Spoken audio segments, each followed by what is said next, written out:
네, 이번엔 글로벌 인사이드 갑니다. 현재 아시아 증시 움직임 어떤지 보고요. 글로벌 시장 상황 판단하죠. 우리투자증권 동수원 WMC 서상영 차장 연결합니다. 서 차장님, 안녕하세요. 네, 안녕하십니까. 네, 아시아 증시 분위기 어떻습니까? 네, 미국 시장이 공장 주문이 우호적으로 나오고 키프로스 문제가 여타 채권단과의 합의 소식에 사상 최고치를 또 갱신을 했는데요. 특이한 건 이날 상승 업종이 경기 방어주들이 많았고요. 하락 업종 상위는 경기 민감 업종이 많았습니다. 이런 흐름이 아시아 시장의 흐름을 이제 상승 출발하게 만들었지만 좀 제한적인 모습을 보였습니다. 그 뒤로 호주의 무역 수지가 예상보다 개선된 모습을 보였지만 시장에서는 이것을 기회로 차익 매매를 쏟아지면서 현재는 0.67% 정도 하락 중이고요. 일본의 경우는 엔화가 이제 뱅크 오브 재팬 회의가 다가오자 재차 약세를 보임에 따라서 지금 현재는 2.50% 이제 상승을 하고 있습니다.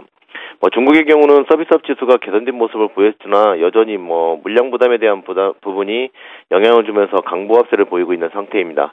한국의 경우는 STX 그룹주들과 이제 지정 확정 리스크 등의 영향으로 인해서 큰 폭의 하락을 하다가 현재는 낙폭을 줄이는 상태에서 약보합세를 좀 보이고 있는 상태입니다.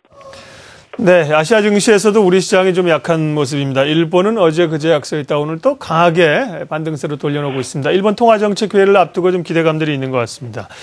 예, 유럽의 키프로스 사태는 이제 해결 국면으로 완전히 접어든 걸로 보이는가요? 어떻습니까, 보시기에? 네, 전일 키프로스 문제가 트로이카와 이제 합의를 하면서 해소된 것처럼 느껴질 수 있으나 이번 구제금융이 그리스와 마찬가지로 효과를 내지 못할 가능성이 있다는 점을 좀 생각해 봐야 될 것으로 판단되고 있습니다. 이는 조세 히피처로서의 위치가 망가져서 산업의 대부분을 차지하고 국민 대부분이 은행업종에 이제 근무하고 있는 상황에서 이번 조치로 인해서 금융업에 대한 위축은 당연하기에 향후 키프로스의 장기 침체가 이어질 가능성이 커져 있는 상태입니다. 여기에 10만 유로 이하의 예금자들에 대한 보증을 정부가 책임지고 이번에 받는 구제금융은 여기에 사용할 수 없는 상태라는 점도 좀 부담스럽기만 하고요. 그리고 최근에 이제 뱅크런을 막기 위해서 정부의 방안인 하루 300유로 인출 한도, 기업들의 거래 규모는 5천 유로에서 이제 제한을 하고 있었다는 점.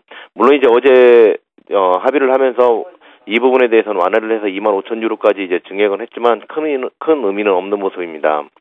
그리고 여행자들도 1,000유로까지만 가지고 나갈 수 있다는 점 등은 소액 현금 예금자들까지 발을 묶어놓게 만든 상태입니다. 그리고 이런 흐름이 나왔던 근본적인 원인은 재무장관들이 구제금융의 전제 조건으로 예금을 건드린 것인데 비록 독일의 쇼이블레 재무장관이 유럽 예금은 안전하다라고 얘기를 했지만 이는 이전에 예금에 대한 보증은 국가적으로 보장될 때만 좋은 것이라는 발언과 상충되는 등 정책 위반자들이 이번 예금 문제를 건드린 것에 대한 이제 이해를 못하고 있는 것으로 판단되고 있습니다. 즉 은행 예금은 이제 해당 은행과 정부 등의 보증기관이 보증할 때만 안전하다는 심리적인 위축은 자그마한 문제만 생겨도 이제 예금 인출 사태가 나올 수밖에 없고요. 키프로스를 비롯한 룩셈부르크, 슬로베니아 등도 이제 관심 있게 지켜봐야 될 것으로 판단되고 있습니다. 즉 이탈리아 문제가 다시 부각이 되거나 스페인 국제 문제 같은 경우가 부각이 된다라면 은행에서의 뱅크런 사태가 발생할 가능성도 상당히 커져 있는 상황이라고 볼 수 있습니다. 예. 매듭이 되어지는 것 같지만 불씨도 좀 남아있다는 말씀이고요. 자, 이제 우리 시간 오후 이후에 오늘 밤 내일 또 글로벌 증시에서 주목해야 될 사항은 어떤 건가요? 네, 오늘은 금요일 고용보고서의 선행 역할을 하는 ADP 민감 고용보고서가 발표가 있습니다. 이 흐름이 어떻게 나오냐에 따라서 시장은 좀 변화를 줄 것이라는 판단되고 있고요. 유럽에서는 소비자 물가 지수 발표가 있지만 특별한 영향을 주지는 않을 것으로 여겨지고 있습니다. 지금 주의 깊게 지켜봐야 되는 것은 내일 일본의 이제 뱅크 오브 재팬 통화정책 회의가 있는데요. 과연 구로다 뱅크 오브 총재의 첫 정책 회의에서 어떤 내용이 나올지 이제 시장에 관심이 가는데 최근까지 나와 있는 내용을 살펴본다라면 국제 매입 대상을 확대를 하거나 규모를 증액을 하거나 또는 내년부터 실시되는 무제한 국제 매입을 이번 달부터 시행할 가능성 등이 이제 제기되고 있는 상황입니다. 그렇지만 총재 취임 이후에 물리적인 시간이 부족했다는 것만큼 이번 달에는 자산 매입 대상 확대 정도에 그치는 수준으로 이제 발표를 되면서 시장의 기대감이 좀 어긋나는 모습을 보일 가능성이 크기 때문에 주의 깊게 좀 지켜봐야 될 것으로 판단되고 있습니다. 네, 글로벌 시장 움직임 미리 알아봤습니다. 우리투자증권 서상영 차장이었습니다. 고맙습니다. 네, 감사합니다.